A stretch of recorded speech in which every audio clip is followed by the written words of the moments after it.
If history isn't documented, it simply fades away. That was almost the case for James Franklin's story. In fact, you'd be hard-pressed to find any details on his tenure as former chief of police for the Savannah-Chatham County Board of Education, the first African-American to hold that position. But by all accounts, Chief Franklin is a trailblazer.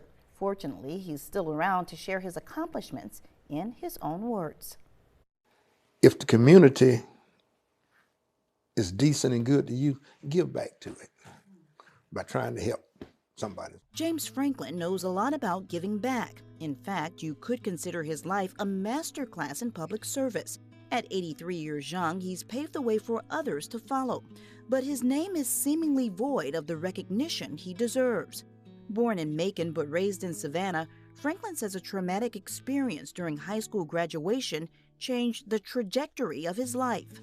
I graduated, stopped at a little filling station there in Cordele to pick up a monetary gift for being the fastest person in track in the state.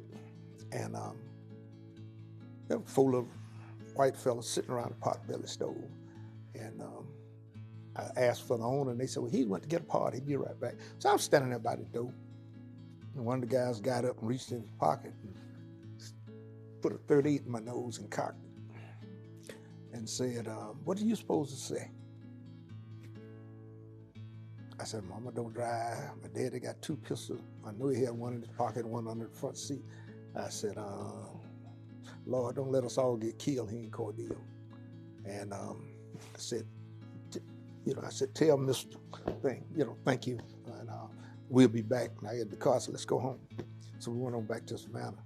And that was how I remember my graduation.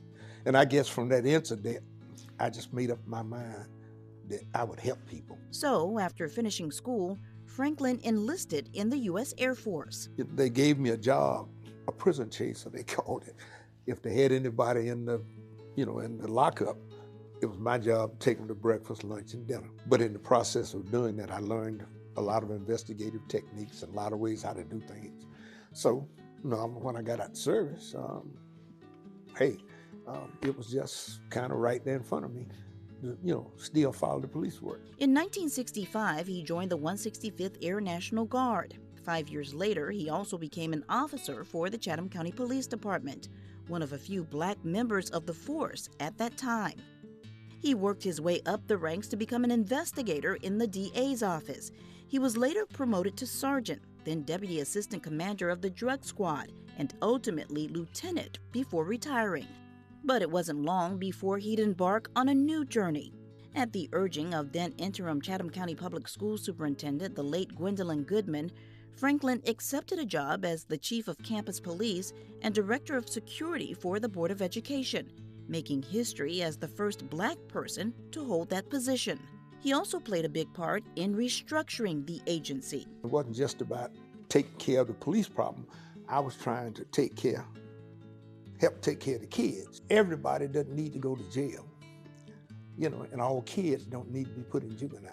In 1998, Franklin hung up his hat for a 3rd time before becoming a school counselor in Ridgeland, then working as a loss prevention manager at a home improvement chain. He later moved to the suburbs in Rincon, where he decided to retire yet again to enjoy quality time at home with his wife. And then the sheriff up here asked me if I wouldn't, come work with them.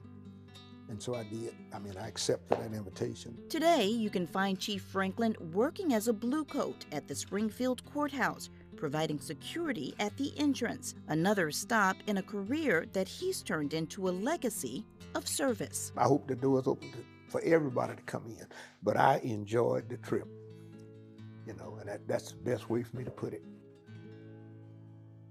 Thank you for your service. Through his efforts, Chief Franklin has opened the door for others to follow, like retired Board of Education Police Chief Ulysses Bryant and current Chief Terry Enoch. It's also important to note that Chief Franklin was the first black president of the Savannah chapter of the Lions Club, whose motto coincidentally is, "We serve." All month long, WSAV is honoring Black history. If you want to see more stories, tune into our hour-long special as I share the stories of local heroes and sheroes who've made their mark on our community, our country, and even the world. Watch Honoring Black History on Sunday, February 25th at 1 p.m. right here on WSAV.